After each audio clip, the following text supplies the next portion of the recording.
Welcome again दोस्तों। मोहित का bank result आता है और इस बार फिर वो इंटरव्यू में रह जाता है। पिछले 2-3 सालों से वो लगातार बैंक की तैयारी कर रहा था, लेकिन फिर वो असफल हो जाता है। आज अपने पापा को वो कहता है, पापा मुझे आप किसी अच्छे से एस्ट्रोलॉजर के पास लेके चलो, लगता है मेरे ग्रह नक्षत्र अच्छे नहीं चल रहे। पापा कहते हैं, बेटा उस ईश्वर में फेथ करो, आज मैं तुम्हें एक सच्ची कहानी सुनाने जा रहा हूँ। F4 fight.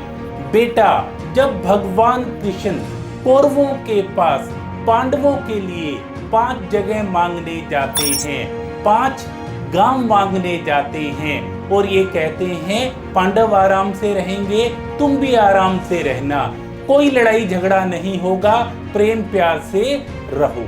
A4 arrest. जैसे ही 5 गांवों की बात कृष्ण करते हैं, शकुनी दुर्योधन को ये कहते हैं कि ये उनकी फेवर लेके आया है, इसको बंदी बनवा लो, इसको गिरफ्तार करवा लो। दुर्योधन तुरंत आदेश देते हैं, इसे बंदी बना लो। लेकिन ठाकुर जी को, कृष्ण भगवान को कौन बंदी बना सकता है?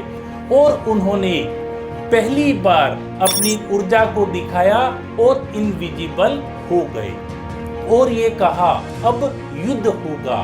I4 ensure.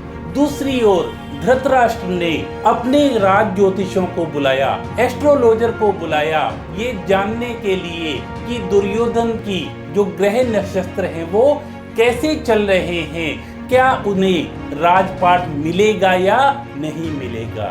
राज ज्योतिषियों ने ये कहा दुर्योधन के ग्रह नक्षत्र बड़े ही फेवर में हैं और आप युद्ध करो, निश्चित रूप से दुर्योधन की विजय होगी। T4 tension. युद्ध शुरू होता है, 1 सप्ताह बीत जाता है, कौरवों की आधी सेना मारी जाती है और अब धृतराष्ट्र टेंशन में आ जाते हैं, उन्हें घबराहट होने लग जाती है। H4 horoscope. वो दोबारा राज ज्योतिषियों को बुलाते हैं और वो कहते हैं, तुमने तो कहा था दुर्योधन का राजकाज पक्का है, युद्ध में विजय हमारी होगी।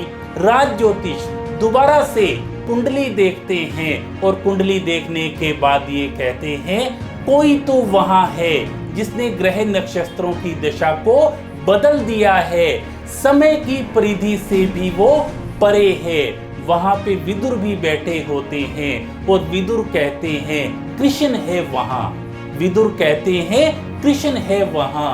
तो दोस्तों, जहां पे भगवान का निवास होता है, जहां पे ईश्वर हमारे साथ होते हैं, वहां पे जो ग्रह नक्षत्र की दिशाएं हैं वो भी बदल जाती हैं। बस हमें ईश्वर में विश्वास रखना है, ईश्वर में हमें फेथ रखना है, क्योंकि किसी ने कहा था उस काम को आप कभी भी न छोड़िए जिस काम के लिए आप जीवन भर पल पल रोज सोचते रहे हो, बस लगे रहो, मंजिल आपको अवश्य मिलेगी। उस ईश्वर में विश्वास रखिए, फेथ रखिए। Thank you so much.